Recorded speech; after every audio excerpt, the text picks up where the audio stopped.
मित्रों, मुझे उत्तर प्रदेश के मसले पर एक टिप्पणी करनी है। जो उत्तर प्रदेश की सेहत लगातार खराब हो रही है और ये जितने भी परिवार हैं, चाहे वो कांग्रेस परिवार हो, चाहे वो मायावती जी का परिवार हो, चाहे वो मुलायम सिंह जी का परिवार हो, इन परिवारों की सेहत लगातार अच्छी हो रही है, इनकी वेल्थ बढ़ रही है और उत्तर प्रदेश की हेल्थ खराब हो रही है। इसी पर मुझे टिप्पणी करनी है। और कल जो कोर्ट का फैसला आया है वो किसी भी संवेदनशील सरकार के लिए बहुत ही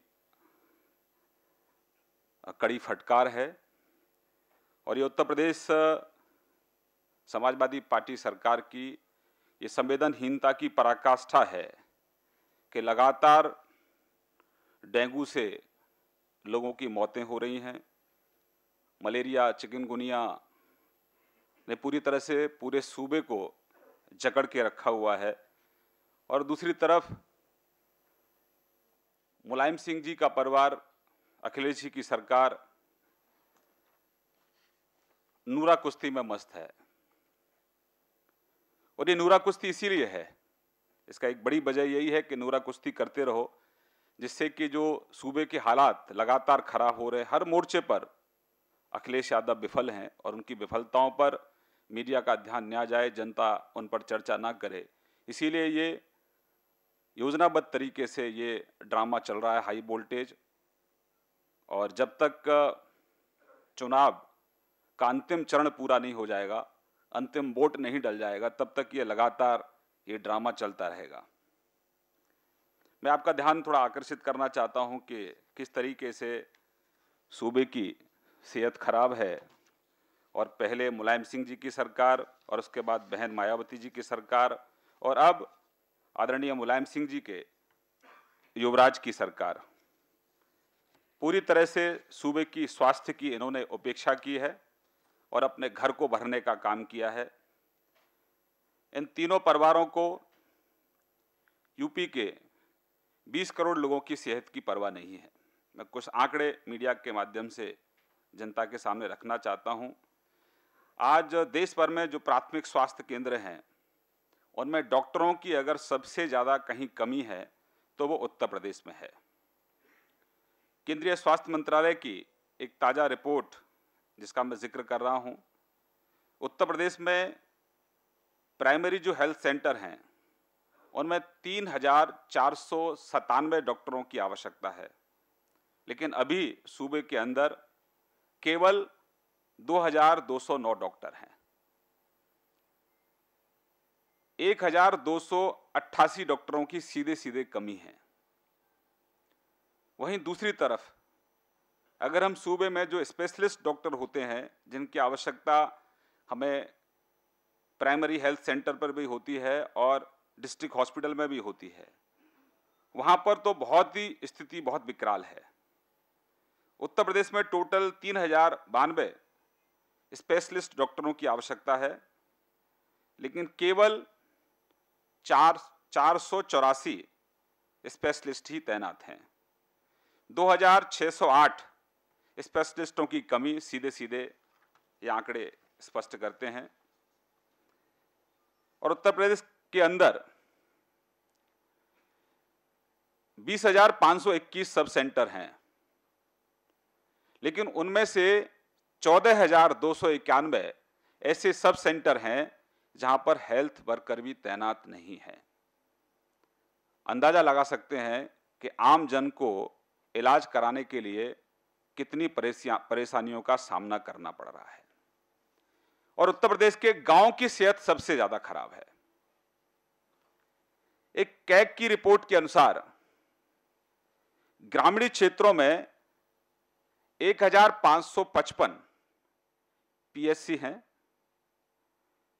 5,183 पीएससी और 31,100 सब सेंटरों की आवश्यकता है, जबकि राज्य में केवल 773 पीएससी हैं, 3,538 पीएससी और 20,521 सब सेंटर ही उपलब्ध हैं। ऐसे में आप गांव के लोगों से, मतलब गांव के लोग जो स्वास्थ्य के लिए, जो मलेरिया की दवाई के लिए, चिकनगुनिया की दवाई के लिए, डेंगू की दवाई के लिए दर दर भटकने के अलावा उनके पास और कोई चारा नहीं है। ये सूबे की थोड़ी सी मैंने आंकड़े, बहन मायावती जी सुन रही होंगी क्योंकि वो सूबे की पहले मुख्यमंत्री रही हैं, उससे पहले मुलायम सिंह जी मुख्यमंत्री रहे और अब श्रीमान अखिलेश यादव जी मुख्यमंत्री हैं। उत्तर प्रदेश में अस्पतालों के अभाव का परिणाम है कि देश में जहां अस्पतालों पर औसतन 61,000 लोगों के इलाज का बोझ है, वहीं उत्तर प्रदेश के अंदर 2.5 लाख लोगों का बोझ एक हॉस्पिटल के ऊपर है। और यह सबसे ज्यादा दिक्कत क्यों आती है कि 80% जो जनसंख्या है उत्तर प्रदेश की, उसको स्वच्छ पीने का पानी उपलब्ध नहीं है और इसके कारण लगातार बीमारियां फैल रही हैं। और बीमारियों से बचने के लिए ना तो प्रॉपर दवाइयों की उपलब्धता है, ना डॉक्टरों की उपलब्धता है। बिल्डिंग जरूर पुरानी खड़ी हुई हैं, लेकिन ना तो वहां इक्विपमेंट है और ना ही वहां डॉक्टरों की पर्याप्त संख्या है। और इसलिए पूरा आज उत्तर प्रदेश करहा रहा है, क्योंकि बरसात के बाद जिस तरह से दवा का छिड़काव भी होना चाहिए, डीईटी का, वो भी छिड़काव पूरी तरह से नहीं हो पाता है। हर एक कम्युनिटी सेंटर पर करीब करीब 2.5 लाख से ज्यादा या 3 लाख के आसपास जनसंख्या है, लेकिन जो छिड़काव डीईटी का होता है वो बहुत कम रेशो में वो कम्युनिटी सेंटरों तक पहुंच पाता है। तो अखिलेश जी, ये आपको आईना दिखाने वाली रिपोर्ट है। अगर थोड़ी बहुत भी नैतिकता आप में है, जो आप, जिसका कभी आपने परिचय दिया नहीं है 4.5 साल में, हमेशा आपने इन सब चीजों पर चुप्पी साधी है। और अगर आप टिप्पणी भी करते हैं तो इस तरह की टिप्पणी करते हैं जो सूबे की जनता को बहुत शर्मसार करता है। और जिस तरह से बुलंदशहर के अंदर गैंग रेप हुआ और आपके चचा ने कहा कि राजनीति से प्रेरित है, मैं चचा अभी वाले नहीं जिनके साथ आपका झगड़ा चल रहा है, उनकी बात कर रहा हूं जिनके साथ आपकी अच्छी मित्रता है, चचा आजम खान, उन्होंने राजनीति से प्रेरित बताया था और आपने उनके बयान की वकालत की थी। जिस तरह से जवाहर बाग के अंदर अपराधियों ने एक एसपी सिटी को गोली मार दी, एक एसओ संतोष यादव को गोली मार दी, उस पर भी आपकी चुप्पी थी। बरेली के अंदर एक मनोज मिश्रा को गोली मार दी गई गौ तस्करों ने, उस पर भी आपकी चुप्पी थी।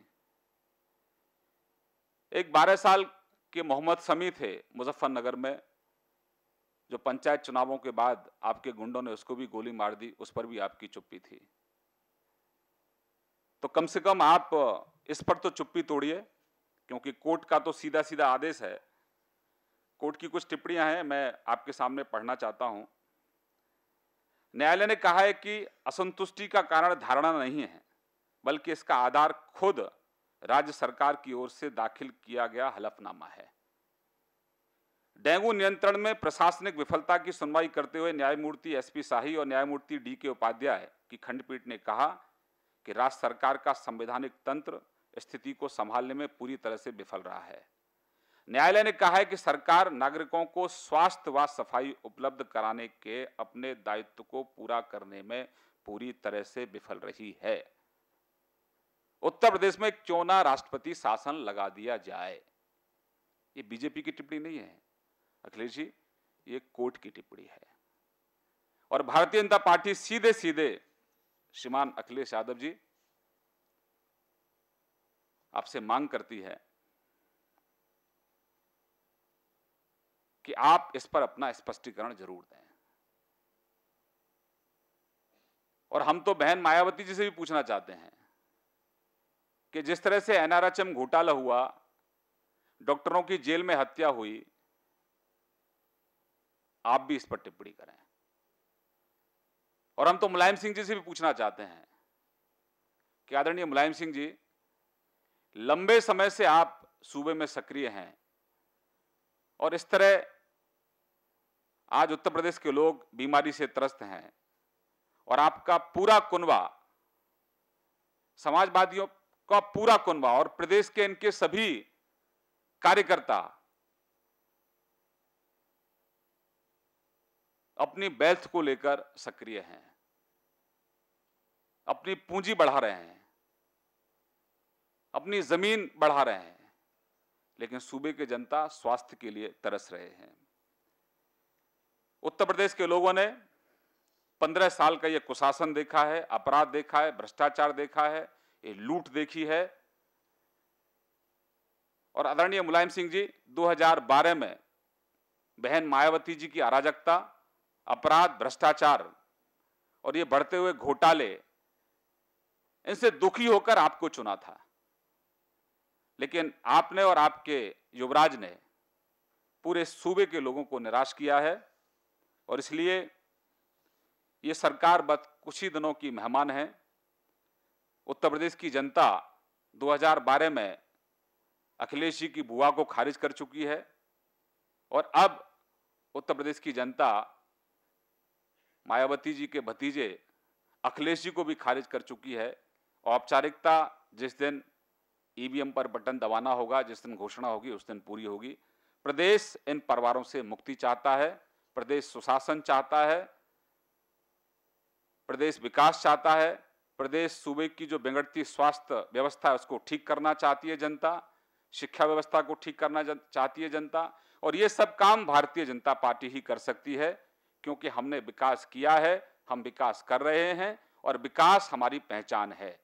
जिन जिन राज्यों में भारतीय जनता पार्टी की सरकार है, उन राज्यों में कृषि की विकास दर, औद्योगिक विकास दर 2 अंकों में है, अंतर्राष्ट्रीय स्तर की सड़कें हैं और स्वास्थ्य सेवाएं, शिक्षा व्यवस्था पूरी तरह से चुस्त है, अपराध हमारे यहां ना के बराबर है। तो सूबे के लोग अब मन बना चुके हैं। हाई कोर्ट की बहुत सख्त टिप्पणी है और थोड़ी बहुत भी अगर किसी मुख्यमंत्री को अगर थोड़ी बहुत भी अगर नैतिकता है, थोड़ी बहुत भी शर्म है, तो अब तक तो उनका इस्तीफा हो जाना चाहिए था, लेकिन 2 महीने की दिक्कत, 2 महीने की बस जरूरत है, उसके बाद तो उनको राष्ट्रपति के, माफ करना, राज्यपाल जी के यहाँ इस्तीफा लेकर खुद ही जाना होगा, क्योंकि उनका विदाई उत्तर प्रदेश से पूरी तरह से तय है। मेरी तरफ से इतना ही। अगर आपके कुछ सवाल हैं तो मैं जवाब देने का प्रयास करूँ।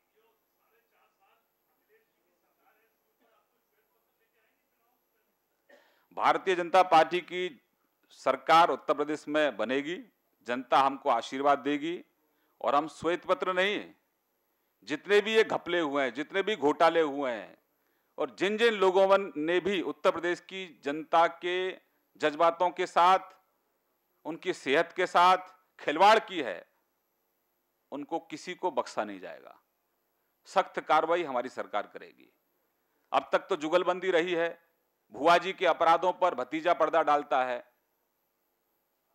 और अब तो भाजपा की सरकार आने वाली है, तो भुआ जी के जो अपराध है, भुआ जी के जो गुनाह हैं, भुआ जी के जो पाप हैं, उनकी भी जांच होगी और भतीजे के जो गुनाह हैं, जो पाप हैं, जो अपराध है, उसकी भी जांच होगी और जो जो लोग दोषी होंगे उनके खिलाफ सख्त कार्रवाई हमारी सरकार करेगी। और यह भी मैं स्पष्ट कर दूं कि जिस तरह से इन परिवारों की साठगांठ अपराधियों से है, माफिया से है, गुंडों से है, तो ये हमेशा उनकी जुगलबंदी से ही चुनाव जीतते रहे हैं और इनकी ताकत नहीं है कि ये माफिया के खिलाफ कोई कार्रवाई करें, गुंडों के खिलाफ कोई कार्रवाई करें, अपराधियों के खिलाफ कोई कार्रवाई करें। हमारी सरकार आएगी, सबसे पहले सूबे से या तो गुंडों को गुंडई छोड़नी होगी या फिर उनको सूबे की सीमा छोड़नी होगी। माफिया को तड़ी पार करने का काम हम करेंगे, अपराधियों को तड़ी पार करने का हमारी सरकार काम करेगी। ये हमारा संकल्प है।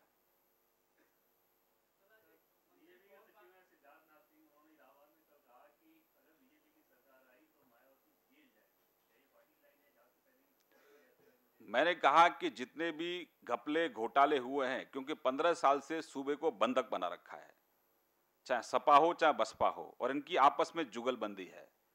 किसी भी अपराध के लिए आज तक कोई सजा किसी को नहीं हुई, जबकि जेल के अंदर डॉक्टर सचान की हत्या हुई थी और जो हत्या के जिम्मेदार लोग हैं वो भी सबको मालूम है कौन है। अभी सरेआम जवाहर बाग के अंदर एसपी मुकुल द्विवेदी को गोली मार दी गई, एसओ संतोष यादव को गोली मार दी गई। इनके अपराधियों को सलाखों के पीछे भेजना हमारी प्राथमिकता होगी। जिन्होंने सूबे को लूटने का काम किया है, जनता को बर्बाद करने का काम किया है, जनता के हितों पर कुठारघात काम किया है, कानूनी प्रक्रिया के तहत उन सबके खिलाफ हमारी सरकार कार्रवाई करेगी।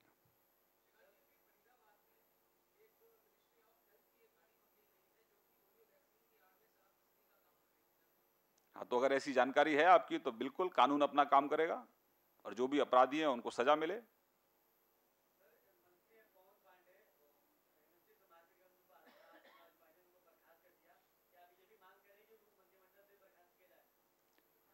हम तो जनता से मांग कर भी रहे और जनता ने हमारी मांग को स्वीकार भी कर लिया है कि जैसे अखिलेश जी की बुआ को 2012 में बर्खास्त किया था, ऐसे ही बुआ जी के भतीजे को भी जनता बर्खास्त कर चुकी है।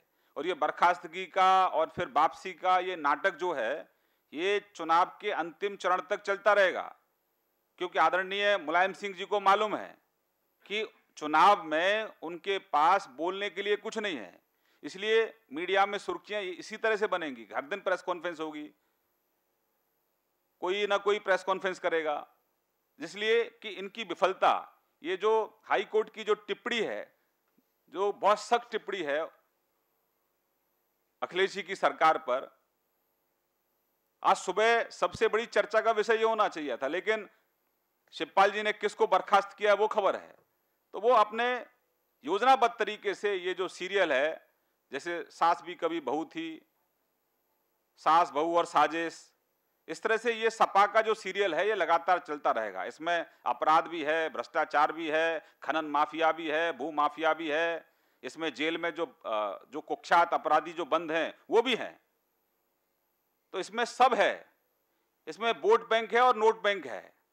तो अब प्रदेश वोट बैंक और नोट बैंक से मुक्ति चाहता है, और ये जितने परिवार हैं, चाहे वो सोनिया जी का परिवार हो, चाहे वो मायावती जी का परिवार हो, चाहे वो मुलायम सिंह जी का परिवार हो, इन्होंने सिर्फ और सिर्फ वोट बैंक की और नोट बैंक की राजनीति की है। उत्तर प्रदेश की जनता इन परिवारों से अब मुक्ति चाहता है।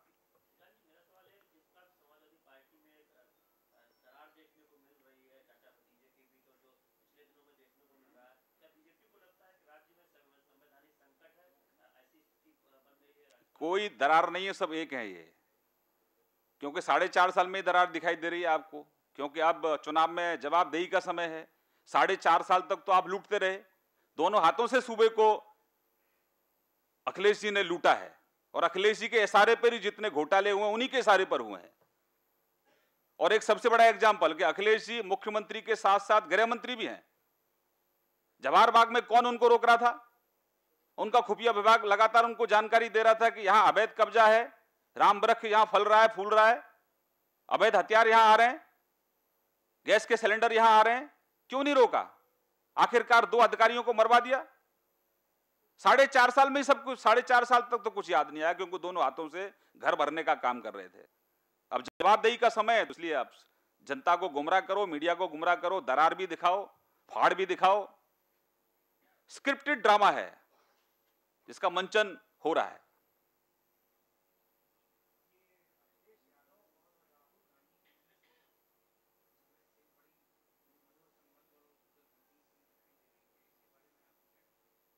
देखिए, कांग्रेस ने लंबे समय तक सत्ता का सुख भोगा है, और ये जो परिवार है जिसकी चर्चा कर रहे हैं वो जिम्मेदारियों से हमेशा से दूर रहे हैं। सत्ता के सुख में वो भागी रहे हैं और जिम्मेदारियों से दूर रहे हैं। तो बिना सत्ता के नहीं रह सकते, चाहे किसी की पूंछ पकड़ के क्यों ना सत्ता में जाना पड़े। अब वहाँ बिहार के अंदर भी लालू जी की लाठी और लालटेन लेके भी घूम रहे हैं पीछे, ऐसे यहाँ भी किसी के पीछे भी जा सकते हैं, क्योंकि कांग्रेस का तो उत्तर प्रदेश में कोई वजूद है नहीं। और वैसे भी राहुल गांधी, अखिलेश जी और मुलायम सिंह जी के रहमो करम पर ही अमेठी से चुनाव जीते थे, और इसीलिए उन्होंने ये जो यात्रा निकाली थी खाट, और जो भी था उनका नाटक नौटंकी, वो देखा सबने। वो किस लिए था? इसीलिए था कि अपने जो मित्र हैं उनको कैसे लाभ दिया जाए। ये सब एक हैं, सपा बसपा कांग्रेस ये अलग नहीं है। 10 साल तक जिस तरह से सोनिया जी ने सपा और बसपा का समर्थन लेके देश को लूटा, वैसे ही मुलायम सिंह जी को समर्थन था कांग्रेस का, और मायावती जी को भी समर्थन रहा कांग्रेस का, और अभी तो राज्यसभा में आपने देखा मायावती जी ने समर्थन किया कांग्रेस का।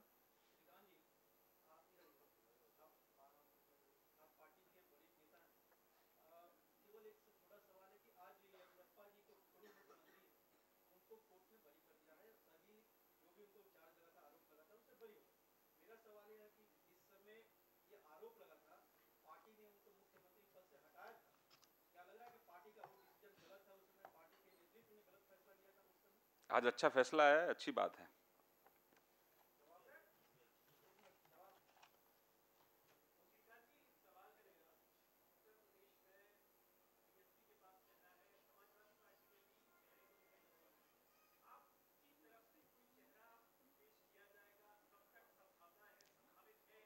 है ना चेहरा, सुशासन विकास हमारा चेहरा है, ये हमारी पहचान है।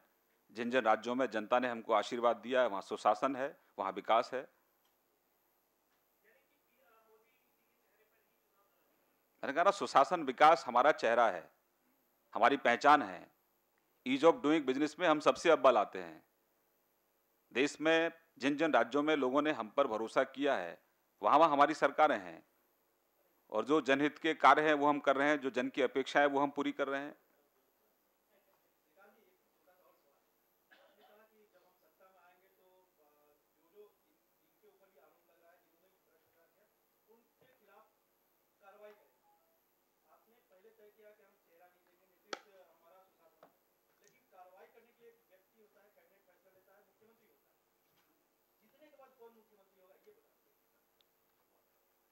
वो बहुत अच्छा सवाल है आपका, लेकिन घुमा फिरा के क्यों पूछ रहे हो, सीधा सीधा पूछो जो मैंने स्पष्ट किया आपको। मैंने कहा ना, अभी तो सुशासन विकास हमारा चेहरा है, और बहुत लोग हैं हमारे यहाँ, कोई कमी नहीं है किसी तरह की। बहुत धन्यवाद।